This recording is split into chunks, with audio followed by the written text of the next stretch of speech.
Welcome to our channel cricket यारी। मैं हूं आपका होस्ट रिजवान। लेकर आए हैं आपके लिए नया एपिसोड। वर्ल्ड कप जो अपने दरमियान के मराहिल में पहुंच चुका है, तकरीबन आधा वर्ल्ड कप इस वक्त कंप्लीट हो चुका है। काफ़ी ज़्यादा चीज़ें खुलकर सामने आ गई हैं। टॉप ऑफ द टेबल इस वक्त इंडिया है। पाकिस्तान जिस पोजीशन के लिए स्ट्रगल कर रहा है उसके लिए ऑस्ट्रेलिया मेन कंटेंडर बन चुका है। ऑस्ट्रेलिया का बहुत ही इंपॉर्टेंट मैच है न्यूजीलैंड के साथ, और ये मैच जो खेला जाएगा उसमें हम देखेंगे कि क्या परफॉर्मेंस रहती है। उसकी प्लेइंग 11 डिस्कस की जाएगी बोथ साइड से। फिर ये बताया जाएगा कि केन विलियमसन का इस वर्ल्ड कप में क्या फ्यूचर है। रन डाउन मैं आपको बता रहा हूँ, ये पहली पॉइंट था। इसके बाद दूसरी चीज़ जो सामने आई है वो देखने में बांग्लादेश और नीदरलैंड्स के बारे में भी डिस्कस करेंगे, जो दूसरा मैच है। तीसरा पॉइंट जो हम डिस्कस करेंगे वो दानिश कनेरिया की क्या कंट्रोवर्शियल स्टेटमेंट्स हैं, क्यों वो न्यूज़ में दोबारा आ गए हैं। इसके अलावा पीसीबी ने इतने क्रूशल मौके पर बाबर और इंतजाम के लिए क्या स्टेटमेंट जारी कर दिया है, उसके बारे में आपको बताएंगे। और एंड पर एक क्रिकेट हिस्ट्री का एक इंटरेस्टिंग मैं टॉपिक आपके लिए लेकर आऊँगा। एक ट्रिब्यूट पेश करेंगे बिशन सिंह बेदी, जो कि इंडिया के फॉर्मर कैप्टन और स्पिन बॉलर रह चुके हैं। और आखिर में पूछूंगा मैं आपसे इंपॉर्टेंट सवाल, उसका जवाब अब हमें कमेंट में देना होगा। मेरे साथी को होस्ट हैं उस्मान शाहिर, थोड़ी देर में मुझे ज्वाइन करेंगे अबू बकर। उस्मान से मैं पूछूंगा कि क्या चांसेस हैं ऑस्ट्रेलिया न्यूजीलैंड में, कौन सी टीम फेवरेट हो सकती है, क्या हम बराबर आंकें, क्योंकि पहले तो ऑस्ट्रेलिया की परफॉर्मेंस इतनी अच्छी नहीं थी, लेकिन अब जिस तरह उन्होंने कम बैक किया अगेंस्ट नीदरलैंड्स, वो बहुत ही फॉर्म में लग रहे हैं। आपको लगता है कि न्यूजीलैंड को हराने में कामयाब हो जाएंगे, और पाकिस्तान के लिए क्या फ़ायदेमंद है? ये मैच पाकिस्तान, न्यूजीलैंड, ऑस्ट्रेलिया तीनों के लिए इक्वली इंपॉर्टेंस का हामिल है। ठीक है, इसमें ऑस्ट्रेलिया न्यूजीलैंड इसको इजी नहीं ले सकती। न्यूजीलैंड ऑलरेडी एक बड़ा मैच इंडिया से हार चुकी है। अगर वो ऑस्ट्रेलिया से हारती है तो वो अपना मोमेंटम भी लूज़ कर सकती है। यहाँ पर मोमेंटम लूज़ करने का मतलब है उनका जो नेक्स्ट मैचेज़ हैं, 2 मैचेज़ हैं, बड़े मैचेज़ हैं, वो पाकिस्तान और साउथ अफ्रीका के साथ हैं। वो छोटी टीमें नहीं हैं।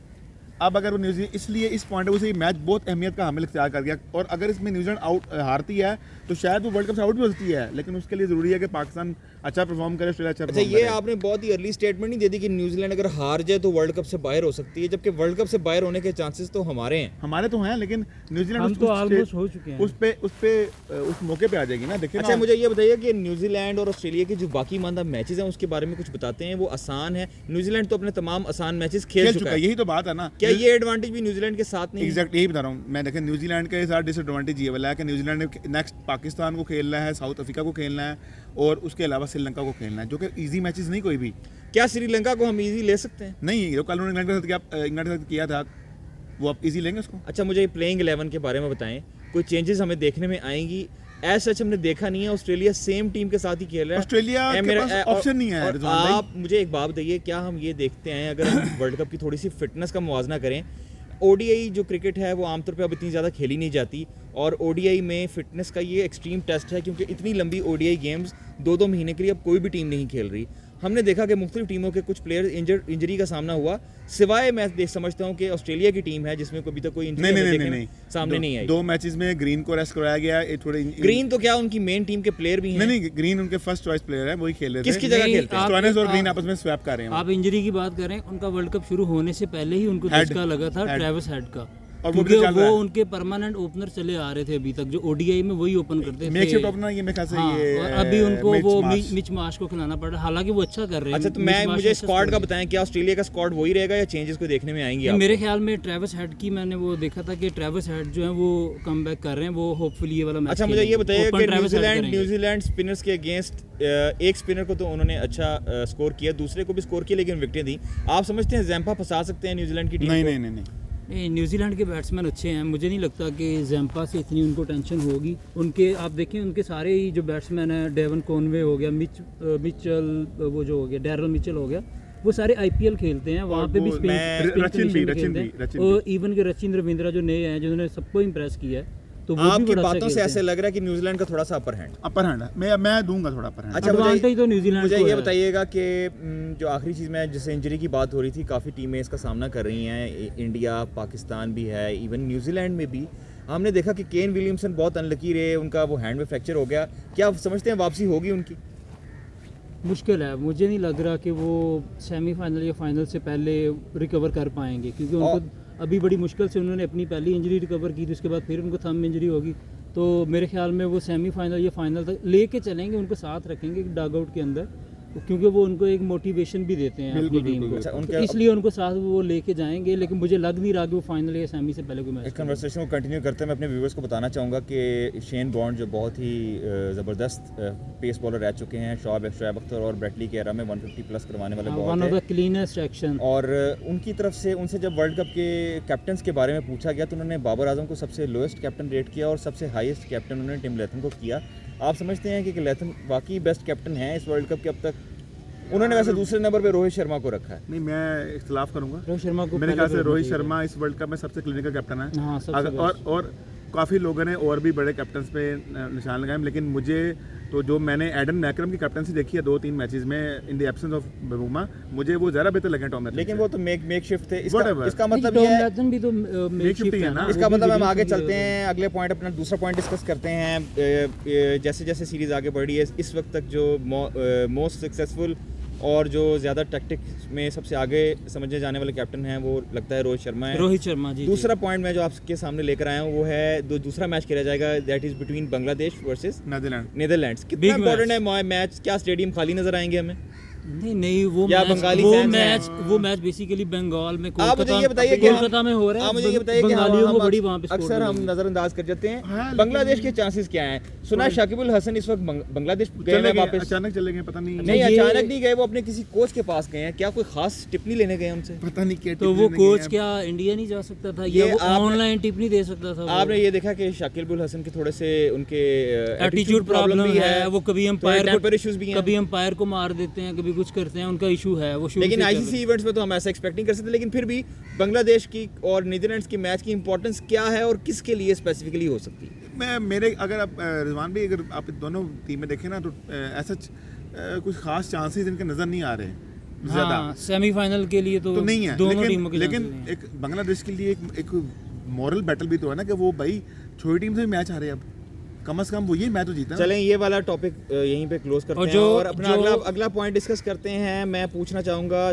बकर से कि दानिश कनेरिया इतना न्यूज़ में क्यों है?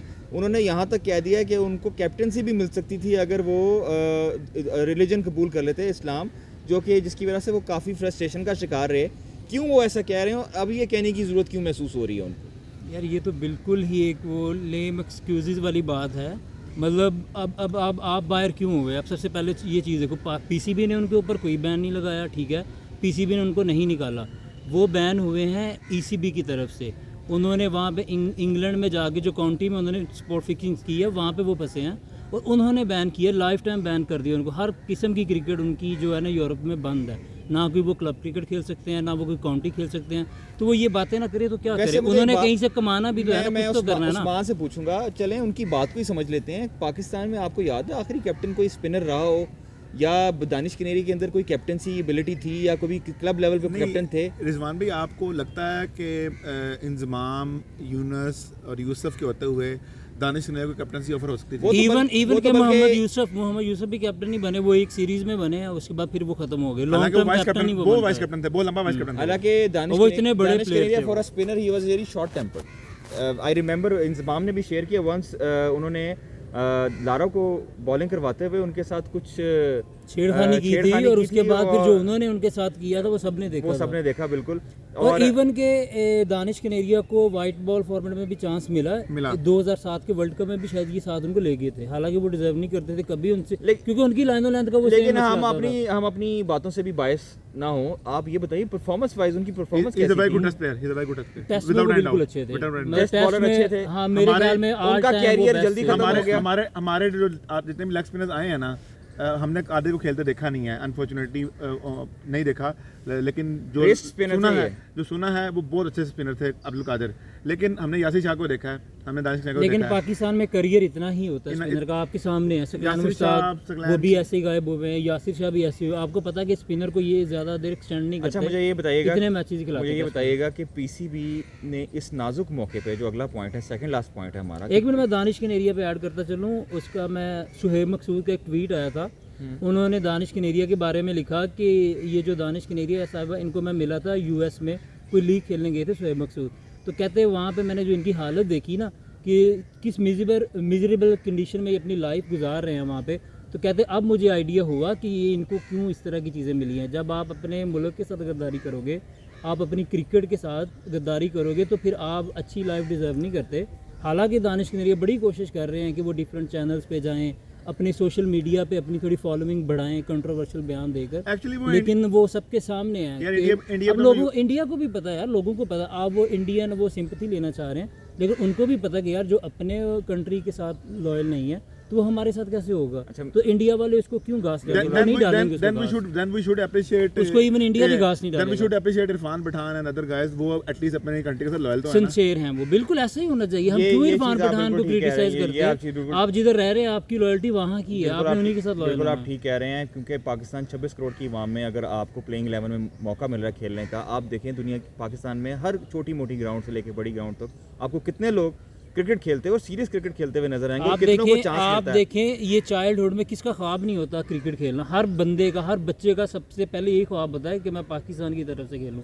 और आपको अगर ये अपॉर्चुनिटी मिली, आपका ख्वाब जो है पूरा हुआ, तो आप एटलीस्ट उसको वो करें यार। आप जिस क्रिकेट ने इतना कुछ दे दिया है, आप उसी के अगेंस्ट भी मुझे बोलना ये शुरू कर बताएं, अगला मैं आपसे क्वेश्चन पूछूंगा पीसीबी इस नाजुक मौके पर, सेकंड लास्ट क्वेश्चन है हमारे रन डाउन का, कि आखिर वो क्या कंट्रोवर्शियल बातें कर रहे हैं इस वक्त, क्या जरूरत है, क्या हुआ इंतजाम पीसीबी को बिल्कुल भी कोई क्लैरिफिकेशन देने की जरूरत नहीं थी। आप अभी वर्ल्ड कप से बाहर नहीं हुए थे, आपके अभी मैचेस पड़े हैं, इंपॉर्टेंट मैचेस पड़े हैं। वेरी इमेच्योर और हाँ, स्टेटमेंट, बिल्कुल क्या immature। स्टेटमेंट क्या आई है उनकी तरफ से? पीसीबी ने बेसिकली स्टेटमेंट दिया है कि ये जो टीम है, हमने बाबर आजम और इंजमाम चीफ सेलेक्टर हैं उनको बिल्कुल फ्री हैंड दिया था। उनको पूरा इख्तियार था कि वो जो मर्जी टीम सेलेक्ट करें, जैसे मर्जी लेके जाएं, और हमें रिजल्ट्स चाहिए। मतलब वो दूसरे अल्फाज में कहना चाह रहे हैं कि उनको वो रिजल्ट्स नहीं मिले जिनकी वो तवक्को कर रहे थे।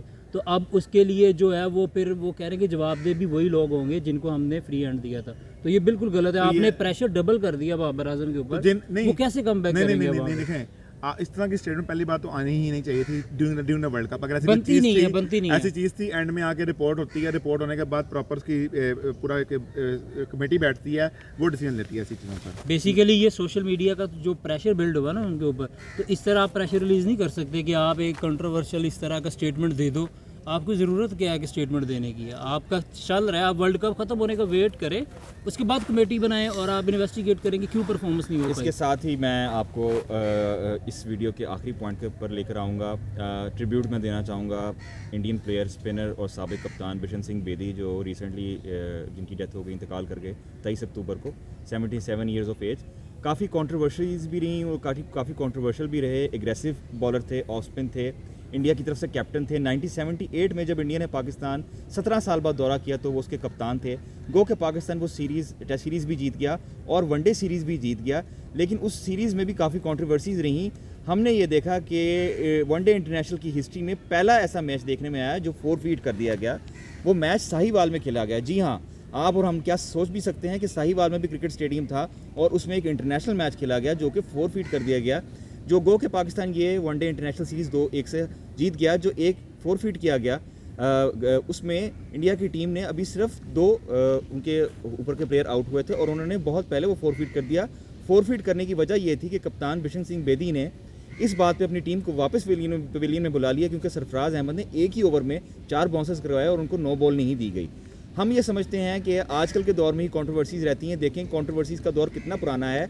और अगर आपको क्रिकेट की वर्ल्ड कप की हिस्ट्री की तरफ लेकर जाएं तो आपको याद होगा कि 96 में भी एक मैच, 96 के वर्ल्ड कप में मैच एक 4 फीट किया गया और वो बहुत ही इंपॉर्टेंट मैच था सेमीफाइनल का, जब प्लेयर जो थे उनको वापस जाना पड़ा। जब ऑडियंस जो थी इंडिया में मौजूद, उन्होंने श्रीलंका और इंडिया के माबैन खेला जाने वाला सेमीफाइनल में इंडिया जब हारने लगी तो उन्होंने बोतलों की और पत्थरों की बारिश कर दी श्रीलंका की टीम पे। और ईडन गार्डन में ये हमने मनाजिर देखे और बिला आखिर सचिन तेंदुलकर को भी मैदान में आना पड़ा अपनी ऑडियंस को खामोश करने के लिए, लेकिन वो खामोश ना हो सकी और ये मैच भी 4 फीट करना पड़ा। ये मैच 2-3 बार दोबारा रीस्टार्ट भी हुआ था, लेकिन करने एंड की पे जाके फिर कंप्लीट नहीं हुआ। कोशिश भी की थी, हाँ, लेकिन कंप्लीट नहीं हो पाया। वीडियो का एंड में इस बात से करूंगा, आप लोगों से मेरा एक क्वेश्चन है जिसका आंसर आप हमें जो कमेंट बॉक्स में देना है, इसका जवाब मैं आपको अगली आने वाली वीडियो में दूंगा जो इंडिया और इंग्लैंड के दरमियान खेला जाएगा मैच संडे को। सवाल मेरा ये है, आपने बताना है बिशन सिंह बेदी के बाद इंडिया की टीम को as a captain front line किस स्पिनर ने और कब रिप्रेजेंट किया। थैंक यू, अल्लाह हाफिज़। मिलते हैं आपसे अगले प्रोग्राम में।